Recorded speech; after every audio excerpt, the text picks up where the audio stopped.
Nigeria is greater than Pengassan. Nigeria is greater than each and every one of us. These were the words of Shettima. Kindly listen to the video. The President of the Senate, distinguished Senator Godswill Akpabio, ably represented by the Chairman Senate Committee on National Planning and Economic Affairs, distinguished Senator Yahya Abdullahi. Your Excellencies, the Executive Governor of Nasarawa State, Engineer Abdullahi A. Sule. Your Excellencies, the Deputy Governor of Yobe State, Alhaji Idi Gubana. The Honorable Minister of Budget and Economic Planning, Senator Abubakar Atiku Bagudu. I would like to weaponize him and the Honorable Minister of Finance and Coordinating Minister of the Economy, Mr. Wale Edun, to recognize and appreciate all my colleagues. They are too numerous for me to go through the list of the Federal Executive Council. Special advisors to the President, my brother, my friend, His Royal Highness, the Emir of Kano, Alhaji Dr. Muhammad Sanusi II, the Chairman, Nigeria Economic Summit Group, Mr. Olani Yusuf, heads of government agencies and parastatals, members of the diplomatic corps, captains of industry, esteemed panelists, members of the Fourth Estate of the Rim, honored guests, distinguished ladies and gentlemen. Our faith in our economies is the magic wand of our reforms. There is no single decision we have taken that is not guided by the pursuit of balance between economic logic and public expectation. Every reform we have introduced has emerged from deep reflection and the courage to act in the interest of the nation. We owe our specialists and stakeholders in economics and public policy a debt of gratitude for staying with us through turbulent tides, for providing insights, for offering criticisms, and for reminding us that our collective goal is not comfort in divergence, but progress in convergence. Whatever our differences, we are bound by the same destination, the duty we owe our people. That is why I'm honored to share the glory of this day with you. The theme of this summit, Building a Prosperous and Inclusive Nigeria by 2030, breathes life into our development agenda. For a nation as abundantly endowed as ours, with immense natural resources and a population blessed with skills and ambition, our greatest asset lies in planning for the future. We are aware of the obstacles before us. We are aware of our economic inequality, insecurity, and infrastructural deficits. But we must also acknowledge that there is no shortcut out of this dilemma. Our task, the task of reform, is to set the course and continue with the changes that will define the Nigeria of tomorrow. Your Excellencies, distinguished ladies and gentlemen, our renewed hope agenda is not just the outcome of consultations with experts and citizens. It was inspired by our determination to move beyond rhetorics and confront the obstacles that have long restrained this nation's vast potential. The bold reforms we have undertaken speak for themselves. You, as experts in wealth creation, are the fairest judges of their impact. Wherever you stand, there is a resounding consensus that our reforms have stabilized our macroeconomic environment, with our economy expanding to $372.8 billion in 2024, up from $309.5 trillion in 2023. Our total revenue collection also rose from 19.9 trillion naira in 2023 to 25.2 trillion naira in 2024. And as of August, it has reached 27.8 trillion naira, surpassing the revenue target of 18.32 trillion naira. These triumphs and projections are guided by the promise we have made to the nation to grow Nigeria's debt service to revenue ratio from 97%, where we met it, to a sustainable level. Aside from the good news that this ratio has now reduced to less than 50%, I am proud to share that this performance in our early days in office, inspired pitch to upgrade Nigeria's sovereign rating to B with a stable outlook, and Moody's to lift our issuer rating to B3 with a stable outlook.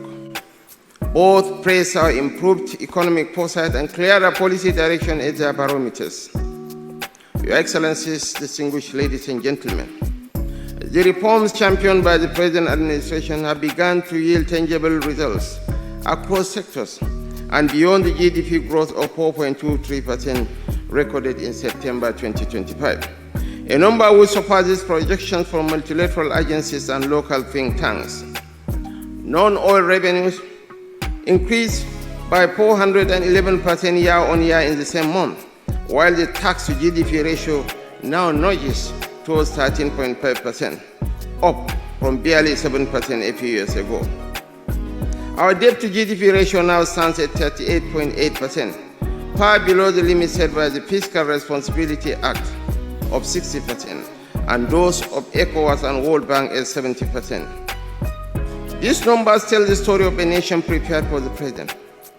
They represent the promise we made to Nigerians. We came to office fully aware that the secret to a successful federation lies in empowering each federating unit with the resources and autonomy to pursue development peculiar to its needs. This is why we increased the state's monthly allocations, giving them room to fund critical projects and social interventions. Simultaneously, our commitment to redeeming our industrial and infrastructural deficits has enhanced productivity across sectors. We are now producing an average of 1.8 million barrels of oil per day and are working towards achieving 2 million barrels per day by the end of the 2025 fiscal year. As experts in the economy, you know more than the average citizen that the stability in our foreign exchange market is not accidental.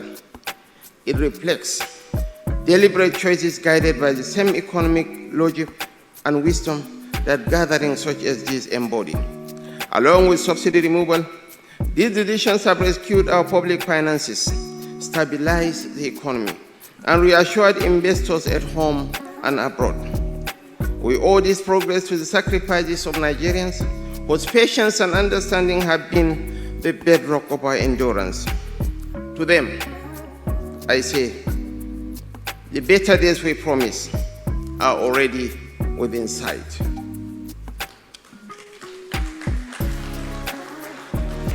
Through these reforms, our external reserves have grown to $43 billion as of September 2025. The figure we had when we assumed the mantle of leadership was so frighteningly low that I can't even dare to quote. Our trade balance also improved to 7.46 trillion naira in the second quarter of 2025, up from 5.17 trillion in the first quarter. I admit that this growth has not yet fully translated into enough jobs for our people, but we are closing that gap. We are giving priority to agriculture and solid minerals, two sectors with great potential to create jobs and strengthen our economy. To move faster, we have entered into partnerships with other countries to bring in modern farming equipment, train our farmers, and expand extension services across the nation. Agriculture is the bedrock of our economy. And for us to have enhanced agricultural output, we have to embrace technology. Improved seed is absolutely essential. Fertilization is a sine qua non. Extension services is an ingredient for successful agricultural intervention, and most importantly, better agricultural practices. And we are poised to see that. The whole mantra is on increase in yield as lightly enunciated by the vice chairman of the NESG. And we cannot have improved yields without embracing technology, modernity, fertilization, and of course, technology. Not complex technologies where a family of 3 or 4 can farm 2,000, 5,000 hectares, but intermediate technology that also employ labor and drive productivity. And our reforms are deliberately cross-cultural because we understand that diversification is the only pathway to sustainable growth.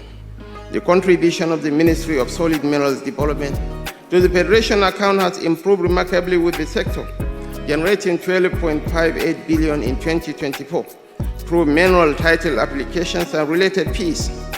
This is a sign of the sector's awakening and the result of deliberate reforms aimed at unlocking its full potential. As a people-oriented government, our priority remains restoring hope to the unemployed, the poor, the excluded, and the vulnerable. We have created pathways for young Nigerians to access grants and loans and equity investments of up to $100,000 to scale their enterprises, innovate, and build sustainable livelihoods. We established a 200 billion naira intervention fund to support micro, small, and medium enterprises and manufacturers, helping them overcome structural challenges and enhance competitiveness. Our expansion of digital microloan access has improved financial inclusion, empowering small businesses and stimulating community-level productivity. These efforts underline our commitment to an economy that works for all Nigerians. Your Excellencies, distinguished ladies and gentlemen, the Poor Tax Reform Acts recently signed into law, the Nigeria Tax Act, the Nigeria Tax Administration Act, the Nigeria Revenue Service Establishment Act, and the Joint Revenue Board Establishment Act represents a bold recalibration of our fiscal architecture. They will boost domestic revenue mobilization, reduce dependence on oil, and simplify compliance. These reforms protect low-income earners, ensure fairness in corporate taxation, and strengthen digital innovation in tax administration. By promoting transparency and coordination among all tiers of government, we are laying the foundation for a fairer and more prosperous Nigeria. To improve connectivity and ease of movement, we are constructing highways, bridges, and rail lines across states, including interstate terminals, with over 440 ongoing road projects covering more than 2,700 kilometers of superhighways nationwide. These investments in infrastructure are the arteries of national prosperity, facilitating commerce and strengthening national unity. The government has also unveiled the renewed Hope Ward-Based Development Program, a people-centered initiative designed to empower citizens at the grassroots.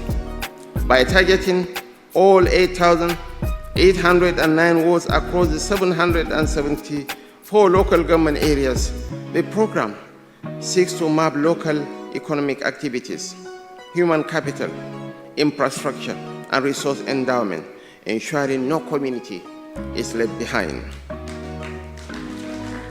Modeled after successful frameworks in China, India, and Kenya, it represents a bottom-up approach to addressing multidimensional poverty through participatory development.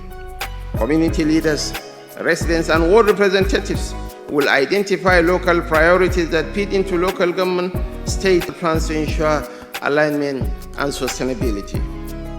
To realize these noble goals, subnational governments must play an active role. At the federal level, our commitment remains unshaken. We continue to strengthen coordination and ensure that all segments of the society are coming in tandem with our aspirations in terms of policy coherence and implementation across institutions. We therefore call on states to align with the renewed hope agenda in the collective pursuit of a future where every Nigerian can thrive. As we commence this summit, I wish to share with you that while our challenges are daunting, they are not insurmountable. Our ticket to achieving inclusive and lasting prosperity is our series of sound policies, strong partnerships, and the commitment of the private sector. This is why we must use this platform to develop actionable recommendations that will drive sustainable growth and strengthen our nation's resilience. The government is ready to receive and implement the recommendations that will emerge from your deliberations through the relevant ministries, departments, and agencies. My fellow Nigerians, we are not condemned to low growth, high costs, and low trust. We'll stabilize, we'll industrialize, we'll humanize our economy, we'll stabilize prices and currency, And we will industrialize through power, logistics, and technology. We will humanize governance so that every citizen feels respected and served. On this note, I want to dwell on something that is very dear, a topical issue that is very dear to the heart of every Nigerian. Aliko Dangote is not an individual, he's an institution.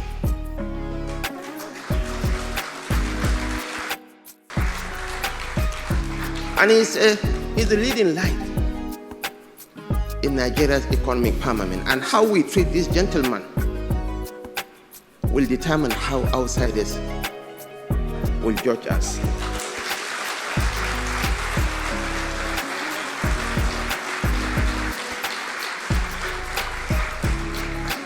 If he had invested $10 billion in Microsoft, in Amazon, in Google,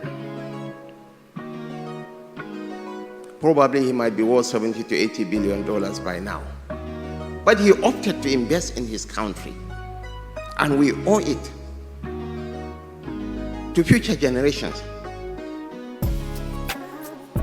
to jealously protect, promote, preserve, and project the interests of this great Nigeria.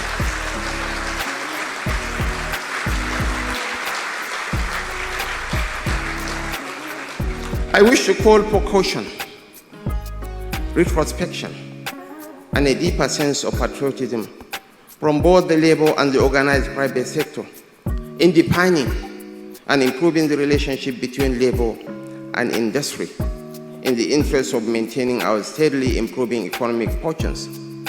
It's not about holding the whole nation to ransom because of a minor labor dispute. Nigeria is greater than Pengassan. Nigeria is greater than each and every one of us.